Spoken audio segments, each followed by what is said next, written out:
top of Daf Ayin Gimel, first line of the Amud, or the second line, Meisvei. The Gemara here brought a machlokes between Rav and Shmuel beneged to what is considered to be the main place where a person is living as far as Eiruvin Chatzeris is concerned. The place where a person sleeps or the place where a person eats.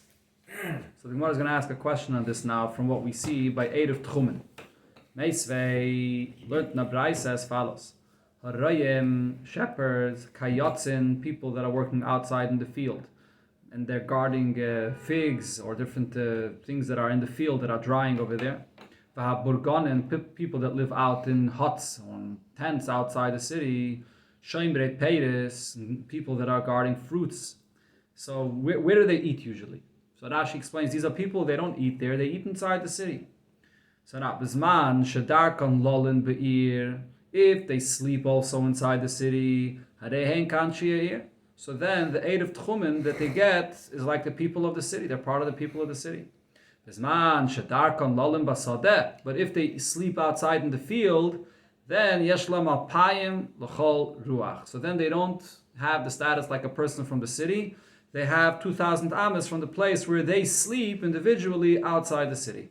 So what do you see over here? If they're eating inside the city, they're sleeping outside the city, according to where do you measure their Tchum Shabbos, not where they eat, where they sleep. So the question is, we see that the sleeping is the main place of a person, more than where he eats. So why over here did Rav say, regarding Erev Chatzeris, that where a person eats is the main place of the dwelling of the person? That is the Gemara. Hasam anan sahadi the imamti luhu rifta hasam tfei nichlu.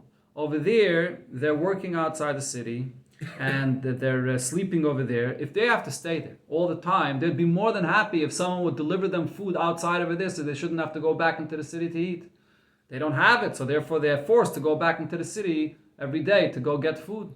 But really, we can see that this is their main place where they're working. They sleep there. They would be more than happy to eat there as well. So therefore, in this case, we say that the place where they sleep is their main place where they live.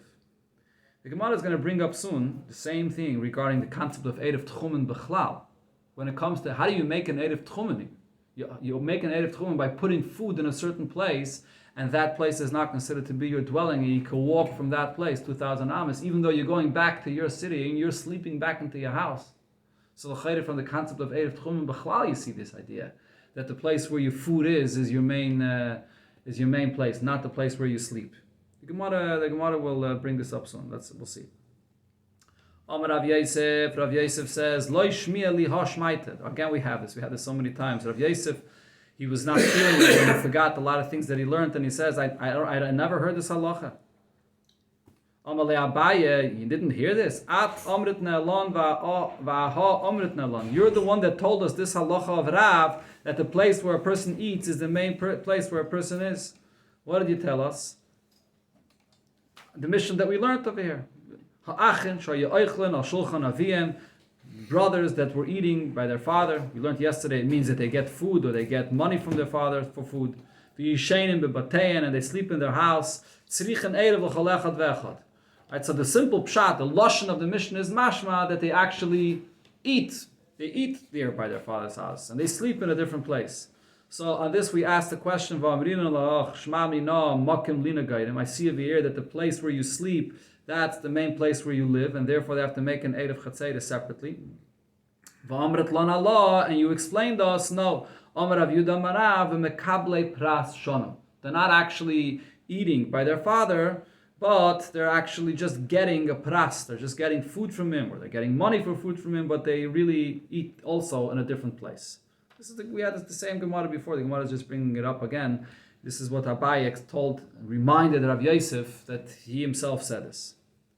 Tana Rabbanan. So till here, what were we talking about? The Gemara is going to expand this concept that we were speaking about. You have children that are eating by a father, or not really eating by the father. Children that are getting support from their father, but they live in their own house. Right. So what did it say in the Mishnah? Just to review again, it said in the Mishnah that if the Eruv is being made by the people of the Chatzar somewhere else separately, so each person has to make an Eruv separately. All the brothers that are getting money from the father will have to participate with the Eruv separately. If the Eruv is being placed in the father's house, where they get their money from, their food from, so then they don't have to make a separate Eruv. So the question is, there are other examples for this. Not only a case of children with the father. There's other kinds of examples where you have someone that's getting support. And do we apply the same halacha or not? Let's see. Tana Rabbanon, Mishi Yeshlei Chamesh Noshim. Person that has 5 wives. The Kableis Pras Mebalein. And they all get pras, they all get food or money from their husband. So they are living in their own house. Just like the case we had in the Mishnah. They live in their own house, but they get a pras from their husbands. Do we apply the same halacha like it said when they get to children that are getting from their father? That if you're going to make the Eruv by their husband, that they don't have to make a separate Eruv. Or Chamisha Avadim, 5 people that are servants. And the Kablan Pras Mirabeyan, and they get money from their master. And again, they live in their own house, they get money from their master. The question is, will they have to make a separate Eruv if the Eruv is being placed in their master's house? Rabbi Yehuda ben Beseira says, Mater Benoshim. Regarding women, he says they don't have to make a separate Eruv. But for servants, he says, no, they will have to make a separate Eruv, even if the Eruv is being placed in their master's house. What's the difference between Noshim and Avodim? The relationship between Noshim, between the wives and the husband, is much closer than the servants and the master. The Rishonim may bring the famous expression that says that Ishte Kegufa Damya, that a woman is one with her husband, and therefore the relationship is something that if the Eruv is being made in the husband's house, so then that works for the women, for the wives as well. They don't have to make a separate Eruv. But Avodim, by servants, you don't say that. Servants, they're working for their master, but they're separate individuals. Rabbi Yehuda ben Bava, he said the opposite. Rabbi Yehuda ben Bava, mater ba'avodim. Rabbi Yehuda ben Bava says, no, Avodim, they are working for their master. They don't have any entity of their own. And therefore, Adarabah, for them, they can use the master's Eruv Chatzeris when it's placed in his house. And for the wives, no, they are more independent. The wives are more independent than the Avodim that have to always work for the master. He brings a source for this. Omar Rav, my time at Rabbi Yehuda ben Bava. Where does Rabbi Yehuda ben Bava see that a master and a servant, or the servant is more connected to his master, even more than a wife? By Daniel it says, Daniel betra malka. Daniel was in the gates of the king. He was there by the king. So Rashi explains, you see in this pasuk, when it says that Daniel was by the gates of the king, it describes this status of Daniel all the time. Even when he was away, even when he was not by the king, that was the place of Daniel. In other words, a servant is always there, has to stand, be ready to serve his master all the time, and therefore he's connected to his master much more than a wife that has her own independence. Pshites. The Gemara brings it to another case. You don't have to bring a pasuk for it. Huh? Eved is a king rabbi. Anachanami. That's the svara. Exactly. Exactly, true. Anachanami. The Gemara is just, Taisus here. Yeah, it's just showing you the concept that you find this in the pasuk. Pshit ben Eitzelov. So now the Gemara sort of gives you a summary over here. We know the halacha of ben Eitzelov. Kedamaran, like we said in the Mishnah. Isha Eitzel Baila, Eved Eitzel Rabbi, we also know what the halacha is. It's a plukta, this is the machlokes we just said it. Plukta the Rabbi Yehuda ben Beseira, but Rabbi Yehuda ben Bava. They just argued about this. Which one is closer connected to the husband or the master?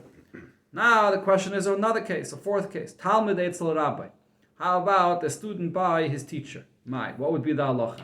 The same kind of a scenario. Student with a teacher, he gets some allowance or he gets food from his Rebbe, and he lives in his own place. If they're placing the Eruv by the teacher, could the student be Yetzer, could he use that Eruv? Tashema, so he brings you the raya to this, the Rav, Bei Rab Chia, when Rav learned by Rab Chia, Omar, he said, Einon etzrichen la'arev, we don't have to make our own Eruv Chatzeres. Shrei on the Seimchen al Shulchan Shel Rab Chia, we're getting food from the table of Rab Chia. Rab Chia Bei Rebbe, and when Rab Chia learned by his teacher Rebbe, Omar, he said, Einon etzrichen la'arev, we don't have to make our own Eruv. Shrei on the Seimchen al Shulchan Shel Rebbe. Because we are eating from the table from Rebbe, so we don't have to make our own Eruv. So we see that when it comes to the relationship of a student and a teacher, that it's similar to a father and a child, that you say that you don't have to make your own Eruv. Nobody argues. No, yeah, interesting. Over here, nobody argues about this. When it came to a Isha and a Eved, there was an argument about that. But by a Talmud Eitzel Rabbi, there's no argument about this. Yeah? Yeah. Shenantum Luvanecha, Elo at Talmidim. By Minei, now the Gemara comes and asks a shaila. Interesting, the Gemara throws this in here. The Gemara is going to come back to this discussion, but the Gemara throws in over here another shaila in connection to what we had before. Also goes on the Mishnah, connected to the Mishnah. Let's see. By Minei Abaye Mirabba. Abaya asked Rabba a question. This thing that when you buy the Rebbe, so that you buy the, so you have to keep only you have to keep 2 days Yantif, because that's where you are. Yeah. Yeah. By Menea by Mirabe Chamisha Shegavu es Eiruvin. 5 people that made an Eruv Chatzeris together. Kishemelichen es Eiruvin lemakim acher. So now they all want to now make an Eruv Chatzeris with another Chatzer that's near them. So the question is, Eruv Echad Lekulan, could they just make one Eruv? Does one individual become a shliach for all of them to make this Eruv Chatzeris with another Chatzer? Or do each one of them individually have to go and make an Eruv Chatzeris with another Chatzer? The emphasis, we had this a few times before, and l'chayre, it said clearly in a brayso before that in such a case, one person just makes an Eruv Chatzeris for all of them. You don't need each one of them individually to go make an Eruv Chatzeris. Huh? Yeah, they already made an Eruv Chatzeris. They are one entity. So if they are one entity and they want to make an Eruv Chatzeris with another koryat, they don't have to each individually make an Eruv Chatzeris. But Abaye, Rashi here says, Abaye didn't know of that brayso. Abaye wasn't sure. Even though we had it before, Abaye wasn't sure about this and he asked this question. So what does Rabba answer him? Malay, Eruv Echad Lekulam. One Eruv, they're now one entity. They made an Eruv Chatzeris together. Now if they want to make an Eruv with another courtyard, so one person just has to make an Eruv for all of them because they're one entity. So Abaye asks him a question from this case that we just learned in our Mishnah about the brothers that are living by a father in a courtyard. But we learned in the Mishnah beneged to the brothers that are eating from the father's house, or they're getting food from the father's house. They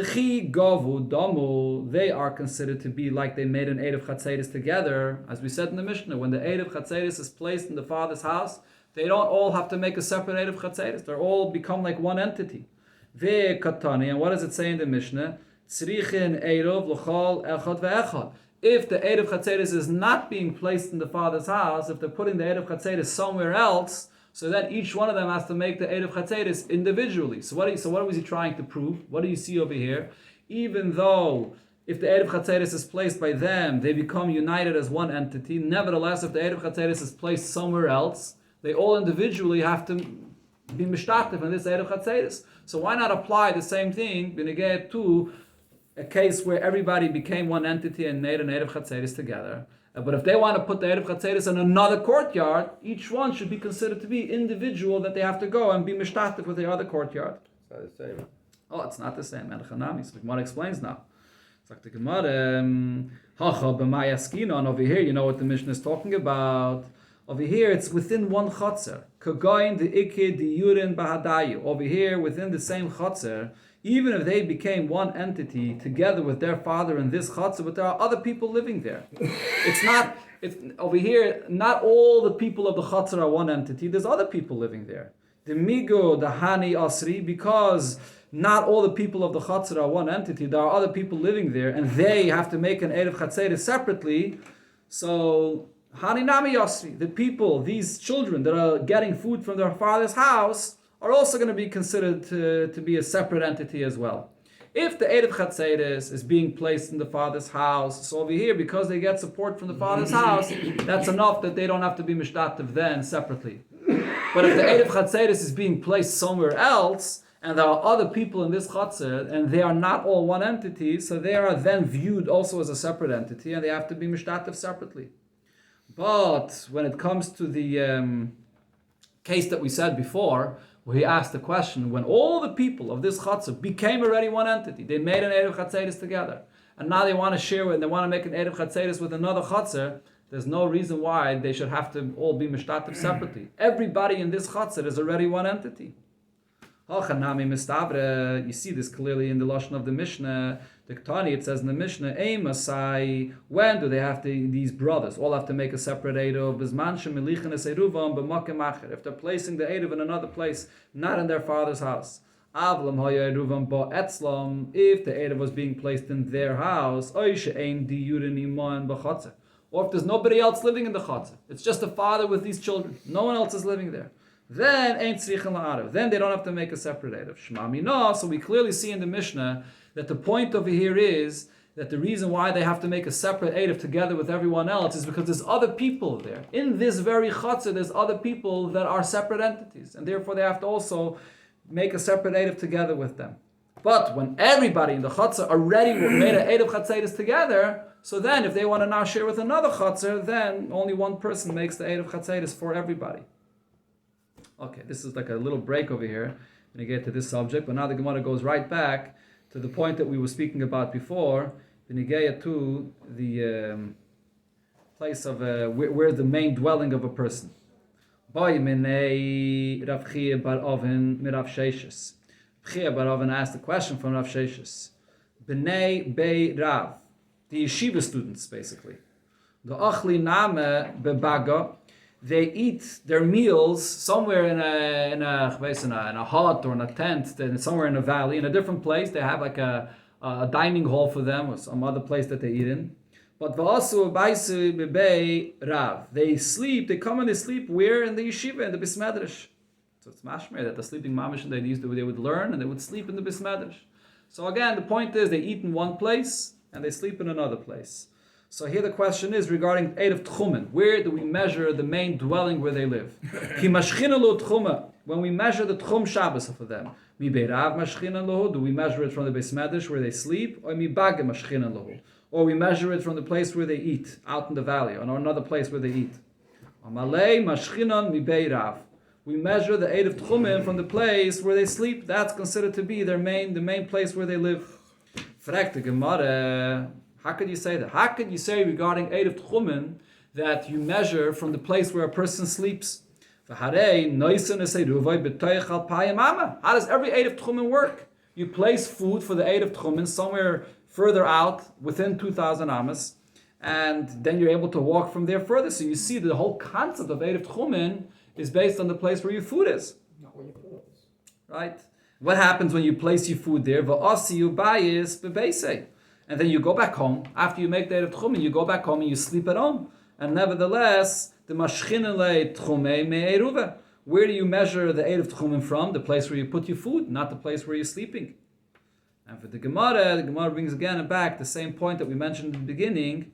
Behahi, or the Bachas Geiris, Amalei, he answered him, Behahi, Anan Sahadi. Over there, we know what is really the main place where the person, his main intention, where he wants to be. Ubahada Anan Sahadi. And over here with the yeshiva students, we know where their main dwelling is. Behahi, Anan Sahadi. When a person makes an Erev Tchumen, we know the mitderlei hasam nichale.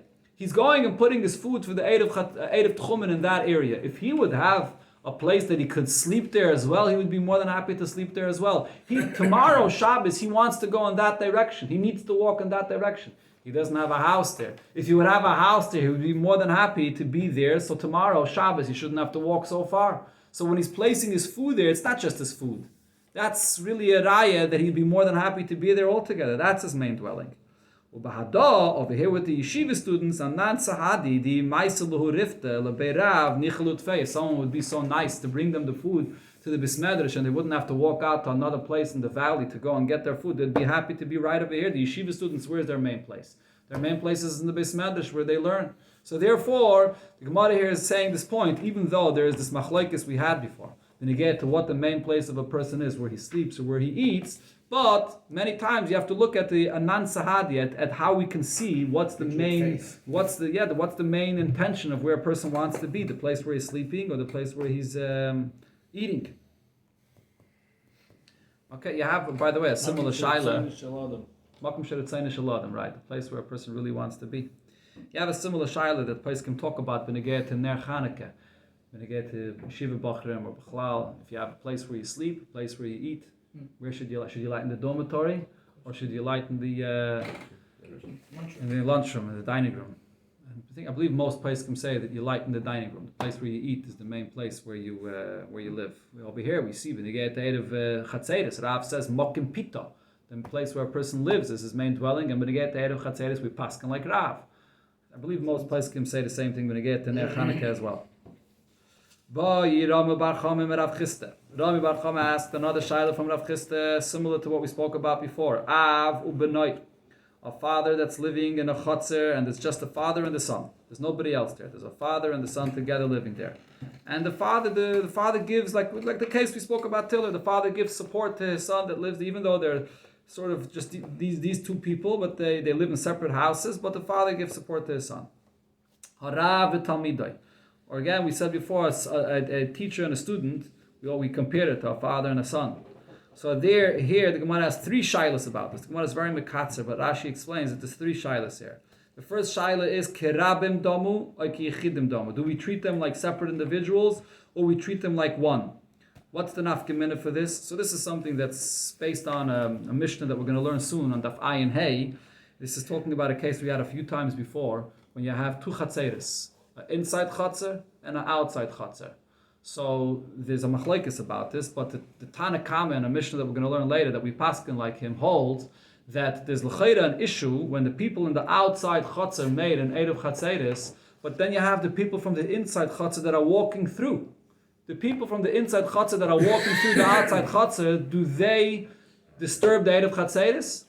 They didn't participate in this Erev Chatzeres. So the Tanakama of that Mishnah we'll learn holds that if the people in the inside chatzer made their own Erev Chatzeres as well, then they can walk through and they don't interfere with the Erev Chatzeres. If the people on the inside chatzer did not make an Erev Chatzeres, then when they walk through, they will disturb the Erev Chatzeres of the outside chatzer. So now the shaila is, you have a father and a son living on the inside chatzer. What are they? Are they one entity? As if they made an Erev Chatzeres together? They're like yichidim, like one individual, and therefore if they walk through the outside chatzer, they don't interfere the Erev Chatzeres of the outside chatzer? Or no? They're like arabim. They're like two separate people, and therefore if they did not make an Erev Chatzeres, if they're going to walk through the outside chatzer, they're going to interfere the outside Erev Chatzeres. I mean, they made separately? They made separate Erev Chatzeres? The father and the son, they didn't make. The shaila of the Gemara is, the father and the son didn't make an Erev Chatzeres. But the shaila is, do they have to? Do we say that even without making one, they're together? They're like one entity. Or do we say, no, a father and a son are two separate entities, and therefore they disturb the Erev Chatzeres of the outside? That's one shaila. Another shaila is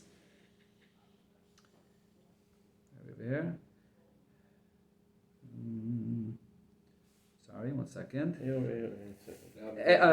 Tzrichen Eirov. Oi, ain't tzrichen Eirov. The father and the son, do they have to make an Erev Chatzeres together, or do they not have to make an Erev Chatzeres together? This is the mamish, the case of the Mishnah. The Mishnah spoke about this. A father and a son, do they have to make an Erev Chatzeres together or not?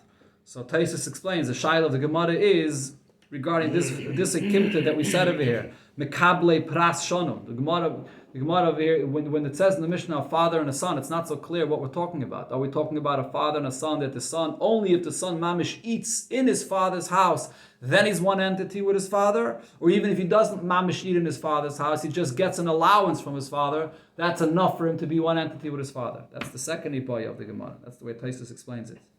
And the third shaila here is, Mavoi shalehen niter belechi v'kaira, or ein niter belechi v'kaira.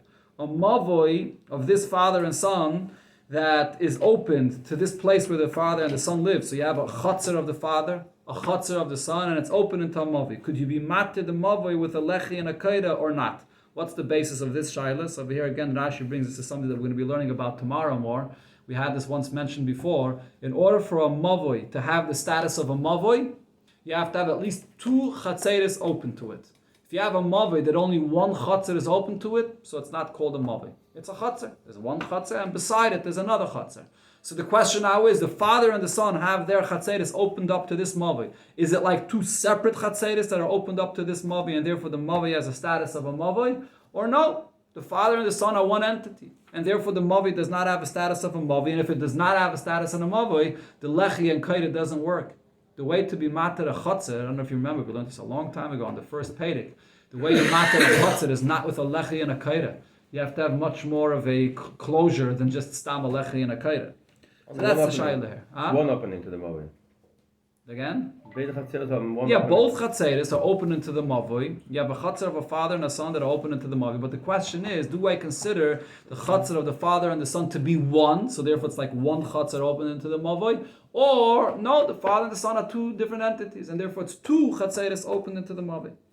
Amalei Yatzerim Tenisua, we learned all of this beferish in the Braise. Avu benoya Rab, Talmidei, a father and a son, a teacher and a student, Bisman Shenimon, Diyurin, if there's nobody else living there, Harein Ki Yechidin, they're like one entity. Regarding the first Shiloh we asked, they're like one entity, even if there's another Chatzar outside, they don't interfere with the Erev Chatzeres. And the Ein Tzrichen La'arev, they don't have to make an Erev Chatzeres between themselves. The second Shiloh we asked. And the third Shiloh we asked, Umavoi Shalehen, Niter Belechi V'Kaira. And the Mavoi, because you have two Chatzeres that are opened into the Mavoi, it has the status of a Mavoi, and the heter of the Mavoi is with a Lechi and a Kaira. So it says beferish in the Braise the answer to all these questions. But each one can go into the Mavoi himself, or each one has to go. No, they have a separate entrance into the Mavoi. Each one has Yeah. Sagt the Mishnah, Chamesh Chatzeros Psuchais Zuluzul. You have 5 courtyards that have a doorway in between each other, and also upsuchis lemavi, and all these 5 courtyards are open to one mavi. Take a look in the picture over here. It's a simple case, but if you want to see it in the picture, you can take. You have the picture in Rashi here. Small. Yeah. Let's see over here the picture. This is going to be picture Tov Chov Dalet, page Nun Tes. 5 courtyards here. There's a doorway between each one of them, and they're all open into one mavi. So what's the shaila? So over here we go back to something that we discussed before, in a case where you have to make 8 of chatzeres, for the chatzeres to be able to carry from one chatzer to another, and you also have to make a shittuf to be able to carry in the mavoi. When you have many chatzeres opened into one mavoi, in order to be allowed to carry in the mavoi, you have to make a shittuf mavois. The question is, do you need both? So the case of here is Eiruvin b'chatzeros. So these chatzeros made an eruv between one chatzer and another. V'lo nishtatvu b'mavoi. They did not make a shittuf. All these chatzeros did not participate to be able to carry in the mavoi. Mutarim b'chatzeros. They're allowed to carry in the chatzeros. V'asurim b'mavoi. They're not allowed to carry in the mavoi. Just because they were mishtatev together with the eruv chatzeros, even though l'chayre, they now became all one entity. So they should be allowed to carry in the mavoi. It doesn't help. They have to make a separate shittuf for the purpose of the mavoi. Then the Mishnah says, "V'im nishtatfu b'mavoi." If they made a shittuf in the mavoi, they all became one entity by putting something together, food together for the mavoi. Mutarim kan v'kan. They could carry both in the chatzeros and in the mavoi. So the Gemara is going to immediately ask that this seems to be a clear contradiction over here. If you could rely on just the shittuf mavois, that they are now all one entity to be able to carry in the chatzeros, so if they made an eid of chatzeros without a shittuf mavois and they became all one entity because of the eid of chatzeros, they should be allowed to carry in the mavi together as well. So the Mishnah here says, in first, that it's 2 different things, you have to have both, and now the Mishnah says, no, just a shittuf of a mavoi is good, mutarim kan v'kan. The Gemara is going to ask the question right away. What's going on? Oh, so Chatzeros. Also Chatzeros? Yeah, they can mutarim kan v'kan. Tala Chatzeros. Right. Eiruvin b'chatzeros v'nishtatvu b'mavoi. How about a case where they made an eruv in the chatzeros and they also made a shittuf for the mavoi separately? They made both, but v'shachach echad mibnei chatzer v'loy eruv. One individual of the chatzer did not participate with the eruv chatzeros. Mutarim kan v'kan. They can carry in both places. Even though one person is left out. What's the halacha when one person is left out? He ruins the whole eruv chatzeros. We learned that so many times before. Anytime one person is left out in the eruv chatzeros, so now there's 2 entities here in this chatzer. He ruins the whole thing. Doesn't matter. They're mutter to carry in the mavoi and the chatzer as well. Meichel, no? Huh? Meichel. So the Gemara is going to talk about that. Bittul reshus. Did this person make bittul reshus or not? We'll see. Mibnei mavoi v'loy nishtatif.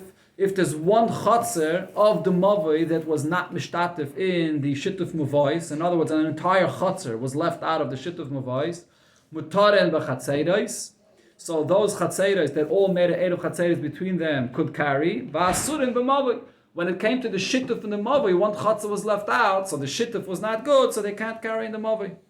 Shehamavoi lechatzeros kechatzer lebatim. And the Mishnah finishes off that the mavoi for chatzeros is like the chatzer is to the bottom. Just like you can't carry out from a house that's individually owned into a chatzah, which is jointly owned by all the people of the chatzah, it's similar from going from the chatzeros to the mavoi. You have many chatzeros that are all owned by many people, and then they all jointly own the usage of the mavoi, so you have to make a separate shittuf in the mavoi, besides the eruv that you made in the chatzah. Okay, but the problem with this Mishnah is it keeps on contradicting each other. If you look here in this Mishnah, could you rely just on one, on eruv chatzeros alone, or on shittuf mavois alone, or do you have to have both together? So the Gemara is going to go through now this whole thing. And we had this before already. Who are the ones that argued about this? If you remember, it was Rab Meir and the Rabbana. Rab Meir says you can't rely just on a shittuf or just on eruv. You have to have both separately. The Rabbana are the ones that say that no, you could rely just on one. So the Gemara says, who is our Mishnah going like? Mani. Rab Meir, if you look at the beginning of the Mishnah, it looks like we go according to Rab Meir. The Amar, be'inon eruv or be'inon shittuf. You have to have separately an eruv chatzeris and separately a shittuf for the mavoi. That's the first case of the Mishnah. Look at the middle case of the Mishnah, really the next case of the Mishnah. What does it say? If they made only a shittuf, mutarim kan v'kan, then you can carry in the mavoi and you can carry in the chatzar. Asan l'Rabbanan. This follows the opinion of the Rabbanan that just having the shittuf is good enough. The Amri b'chad sagya, one is good enough. Answers the Gemara, no, you're not reading the Mishnah well. Haloi kasha. This is not a contradiction. That's not a question. V'im nishtatfu nami ka'omar. When the Mishnah says v'im nishtatfu b'mavi mutarim kan v'kan, it's not a separate case. Over here the Mishnah is saying that if they were also mishtatu b'mavi, if they did both, an eruv chatzeris and a shittuf in the mavi, then mutarim kan v'kan, right? So it's just a conclusion of the first case of the Mishnah. The first case of the Mishnah says if they make only an eruv and not a shittuf, then they can't carry in the mavi. Then the Mishnah says, and if they also made a shittuf in the mavi, then the mutarim kan v'kan. So the first two cases are not a contradiction. It all goes according to Rav Meir that you have to have both. But what does it say in the next case of the Mishnah? Irvu b'chatzeris v'nishtatvu b'mavi. They made both an eruv chatzeris and a shittuf in the mavi. But v'shachach echad b'nei chatzah v'lo yiriv. One person of the chatzah did not participate in the eruv chatzeris. Mutarim kan v'kan. So then they're mutter to carry both in the chatzah and in the mavi. The question is why? Hey chidami, why could they carry in the chatzah? Idoloi bottle. If this person that was not included in the eruv chatzeris was not mevatel his rishos, amay mutarim, why are they allowed to carry? According to Rav Meir, you have to have both the shittuf and the eruv chatzeris, and as long as one person is left out, the eruv chatzeris is worthless. Elopshite the bottle. So what are you going to have to say? What's the case over here? This person that was left out, he was mevatel his rishos. He relinquished his rights to the chatzah, so therefore it's a good eruv chatzeris. If that's the case, frak the Gemara, what does it say in the last case of the Mishnah? Shachach echad b'nei mavoi v'loi nishtatev. One of the chatzeris of the mavoi did not participate with the shittuf mavois. And so then, what does it say? Mutarim b'chatzeris, they could only carry in the chatzah. V'asurim b'mavoi, they can't carry in the mavi because one chatzah was left out of the shittuf. But the bottle, if that chatzah that was left out of the shittuf was mevatel their rights to the mavoi, amay asurim. Why are they also? It was mevatel. Amay asurim b'mavoi. Why are they not allowed to carry in the mavoi? Okay, so we have a problem over here. If we're talking about bittul rishos, then it should work. If you're going to answer and say the following. The concept of bittul rishos that chachamim or mesakin does not work for a mavi. Maybe bittul rishos only works for a chatzar and not for a mavi. But the Gemara says it's not true. V'hatanya, we learned, this is regarding the case in the beginning of this Pedic, Shaharei bittul lechem rishus. If you remember, we had a case in the beginning of the Pedic where there were Rabbi Gamliel and his children were living in a mavoi together with a tzadiki. And Rabbi Gamliel tells his children that make sure that if this tzadiki was mevatel his rishus to you in the mavoi, make sure to bring out your kalim into the mavoi before he does, because he's going to undo his bittul. So we clearly see that the inyan of bittul rishus works even in a mavoi. Divrei Rab Meir, and that was Rab Meir speaking over there. Elo, so the Gemara says we're going to have to go back and say pshite the loy bottle. So over here, the reason why if one chatzah did not participate in the shittuf mavois, that you can't carry is because this chatzah, they were not mevatel their rishus. Umid the sefer the loy bottle, reisha nami the loy bottle. So in the reisha, it's also speaking about that this one person that was left out of the eruv chatzeris was not mevatel his rishus. So now if so, we have a problem. Reisha v'seifa Rab Meir. The beginning of the Mishnah and the seifa of the Mishnah goes according to Rab Meir. That says that you have to have both Erev Chatzeris and Shituf Mavais, and if you're missing one, you can't rely on the other. And Mitzias, here 1 second, sorry. And Mitzias, keep the place constantly. Mitzias Rabbanon. The middle place is the middle case of the Mishnah, that is, goes according to the Rabbanon, that say that even if one person was left out and the Erev Chatzeris is not good, you can rely on the Shituf Mavais. So there's a contradiction here in the Mishnah. Answers the Gemara, no, Kula Rab Meir, the entire Mishnah follows Rab Meir, and the middle case, Rab Meir would be Maida. Why? Why does Rab Meir say that you have to have both an Erev Chatzeris and a Shituf Mavais? In order that the children, the next generation, should not forget about an Erev. In other words, really Rab Meir agrees, once you make a Shituf, they became one entity, so you don't need an Erev Chatzeris. If you make an Erev Chatzeris, they became one entity in the Chatzeris, so you don't need a Shituf Mavais. Elamai, it's all just a Gzeira, that you shouldn't come to forget about the Erev Chatzeris. So for Hacha, in the middle case of the Mishnah, Kivin the Ruba Irvu, since most of them made an Erev Chatzeris, it's only one guy that was left out, so the children, the next generation, are not going to forget about Erev Chatzeris. True, the whole Erev Chatzeris was null and void. As long as one person is left out, the whole Erev Chatzeris didn't work. But the fact is, they made an Erev Chatzeris, they did the actions of making an Erev Chatzeris, that's enough that the children shouldn't forget about the Erev Chatzeris. So in this case, Rav Meir would be Maida. And the last case of the Mishnah? A whole Chatzar was left out. There was a whole Chatzar that was not B'shtatif in the Shituf Mavais. It's not just one person. So if a whole Chatzar is left out, so you might come to forget, the people will see that, and people of that Chatzar will see that nobody in this Chatzar was Mishtatif with the Shituf Mavais. You can come to forget the din of Shituf Mavais. Rabbanon? Rabbanon are not geyser for this. They're not geyser that people are going to forget. Yeah. Okay, now the Gemara comes back to the Pshat in the Mishnah, another detail. How did we learn the Pshat in the Mishnah? What was the story? What was the case here? Omer Rav Yudah, Rav loitani psuchai zuluzu. When Rav learned the case of our Mishnah, he was not guided the words that we had in the Mishnah where it said, Psuchai zuluzu, that these 5 chatzeros were open one to another. So look back in the picture. What was the picture over there? You had these 5 chatzeros, right, that were all open into the mavoi. But besides being open into the mavoi, they were also open one to another, right? There was a doorway in between one chatzah to another. Rav was not guided that detail. You had 5 chatzeros that were all open to the same mavoi, but there was no doorway between one chatz and another. Loi tani psuche zuluzu. Ikidam Amar Rav Kahana. So Rav Yehuda said this, and Amar Rav Kahana said, Rav loi tani psuche zuluzu. Rav was not guided this. Ikidami Rav Kahana gufe loi tani psuche zuluzu. It's Rav Kahana himself that was the one that was not guided these words. That it's not psuche zuluzu. So the shaila is, what's the significance of this? Whether you guide is psucha zuluzu or you're not guide is psucha zuluzu, what difference does it make? So the Gemara here is going to discuss this, introduce a new inyan b'negeh to Erev Chatzeris. We'll leave it in Mitzvah for tomorrow. Well, said why? Hold on. Gemara talk about why. What's the difference if it's not psuchas? No. It's not. No, before we were discussing Erev Chatzeris, but it's a different subject. It's not negeh to what we discussed before. What's the problem if there's a doorway between them? Why should you not be guided psucha zuluzu? Why not be guided? So that's the shayla over here. What's the problem if there's a doorway between them? If there's a doorway between one chatzar and another, and there's also an opening to the mavoi, so you have to make both Erev Chatzeris and a Shituf Mavais, and we had the whole discussion. Right. So why did Rav not want to be guided psucha zuluzu? If there's an opening, there's a problem. What's the problem? So the Gemara will explain what could be the problem. We'll see in Mitzvah.